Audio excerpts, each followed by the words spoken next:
Mayele, alobi weza masolo ya bato ya Mayele 24 heures sur 24 heures. S'abonner na yo et consommer information ndenge esengeli.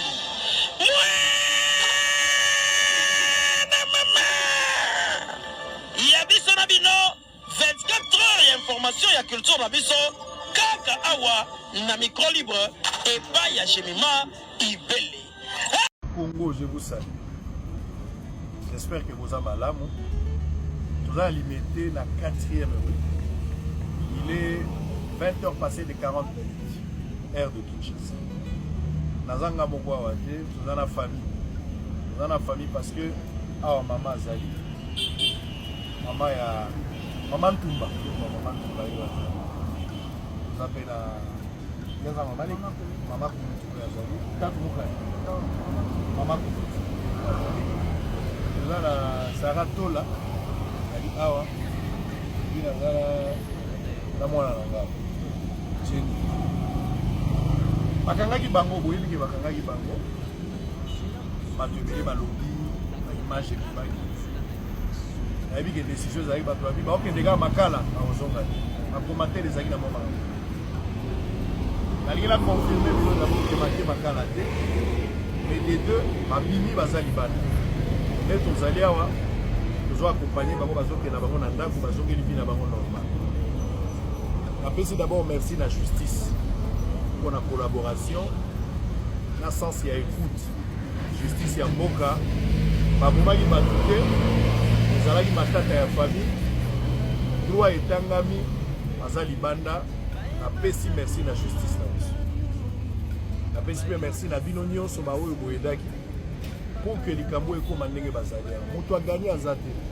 Mais c'est plutôt mboka na biso nde gagné bo moko nde gagné ce qui était plus important.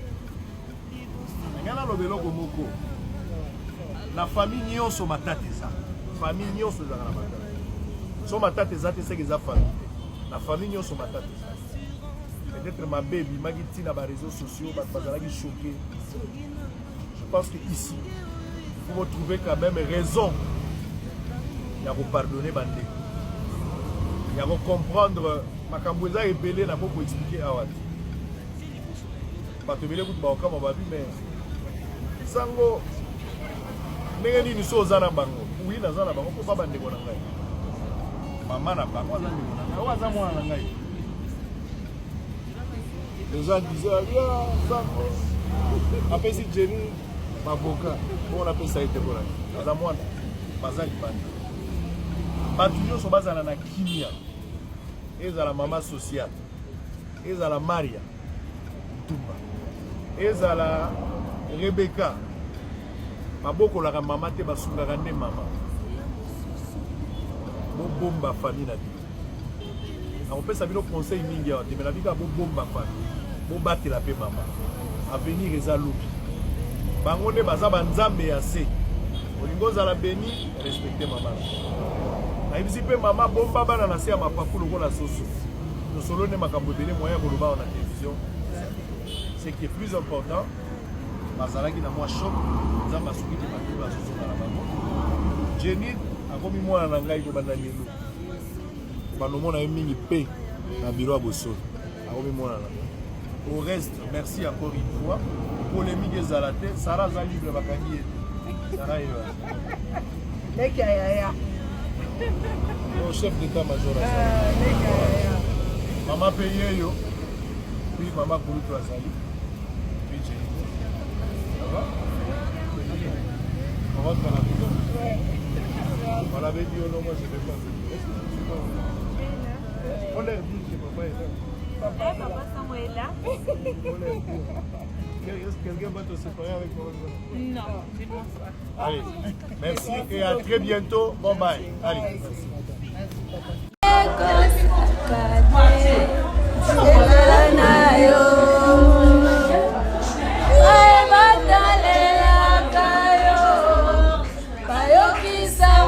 memaka ngai esika matiti ya mobeso ezali po ete nalia natondisa manesi oza nzambe na ngai o Jésus. Alléluia.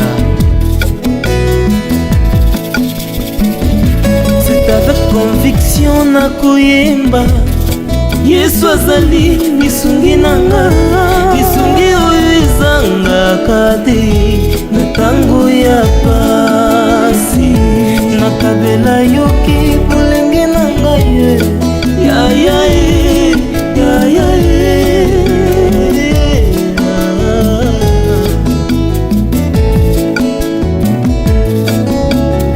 nakabela yoki bolenge na ngai sala na ngai nyonso olingi kasi na suka nayebi te naza molongi. Alleluya. Nzela na yo edesevaka te.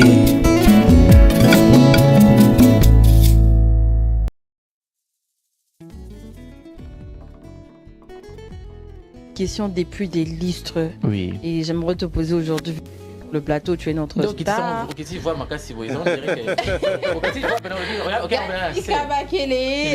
C'est vrai qu'avant d'aller na SB, tu étais na Bella. Ah, bah écoute, vraiment à cette question-là, je ne préfère pas y répondre. Tu vois, je ne préfère pas répondre. Oui. Parce que, bon, il faut quand même, on va étaler un peu les choses.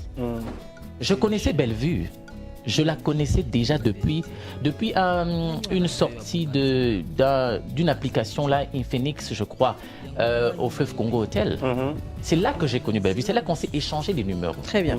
Avant d'ailleurs d'adhérer. D'ailleurs, même la chaîne n'existait même pas. Donc, c'est la chaîne Bellevue TV qui existait à l'époque, n'est-ce pas? Donc, je la connaissais déjà. Je parlais déjà avec elle. On discutait. Je ne sais pas si tu comprends. Tu appréciais déjà à l'époque son travail parce que je suivais de temps en temps, n'est-ce pas? Donc c'est ça. C'est pas que j'étais chez elle en tant qu'acteur. Je ne suis jamais allé chez elle en tant qu'acteur. Je suis allé chez elle en tant qu'ami. Je ne sais pas si on se comprend. Fan de son travail. Tu la connaissais déjà personnellement avant d'adhérer SB? Je la connaissais déjà personnellement. D'accord. Je la connaissais déjà personnellement, on parlait. Donc il n'y avait pas de quoi, tu vois. Après, lorsque j'ai commencé à travailler quelque part, et bon, tu sais, moi j'ai fait la psychologie. C'est-à-dire, quand tu arrives quelque part, il faut toujours garder l'atmosphère. Je veux pas quand même, tu vas pas aller quelque part, tu te dévoiles. Oui. J'ai aimé ce que Harry a dit tout à l'heure. Moi, je vais pas quelque part, je dis je parle anglais, je parle français, je suis... Non. Tu vas me découvrir avec le temps. Pourquoi? J'aime étudier le lieu où je suis. J'aime étudier l'endroit où je suis. Quand je vois que l'atmosphère est viable, vivable, louable, là maintenant je m'ouvre. Mais quand je viens, je vois déjà que non. Ici, si j'ose dire que je connais telle personne, ça peut créer peut-être une incompréhension. Peut-être que la personne ne va pas comprendre. Voilà. N'est-ce pas? Donc c'est un peu ça. Pardon. On a tout dans ce sens. Dis-moi un peu, dis-moi.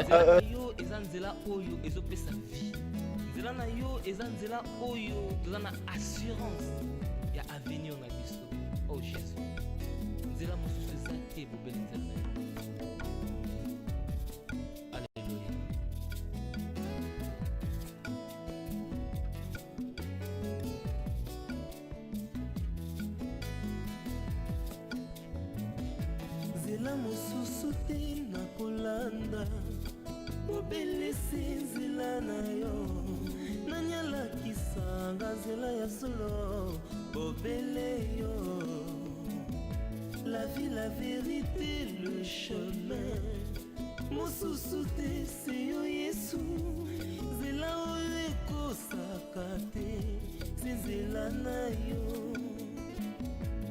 bayebatalelaka yo bayokisa masoni te papa ya borfelin bana bitike mosungi ya baveuve mobikisi oyo asikola ngai liboso ya banguna na nga alongolanga na maboko ya bayini na nga. C'est avec assurance na koyemba Yesu azali lisungi na ngai lisungi oyo ezangaka te na ntango ya pasi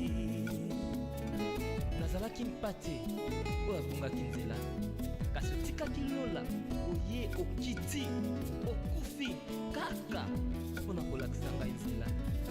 C'est toi le bon berger. David alobi l'Éternel est mon berger, je ne manquerai de rien. Nous avons battu les pattes oyo amène bamemaka ngai.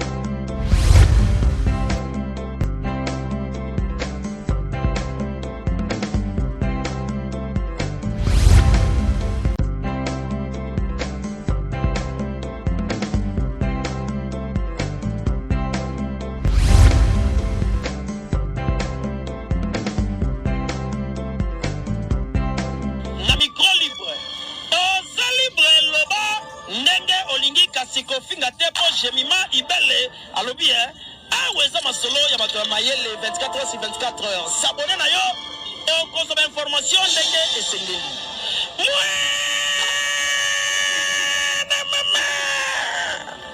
Ya biso na bino 24 heures ya information ya culture na biso kaka awa na micro libre et pas ya Jemima Ibele.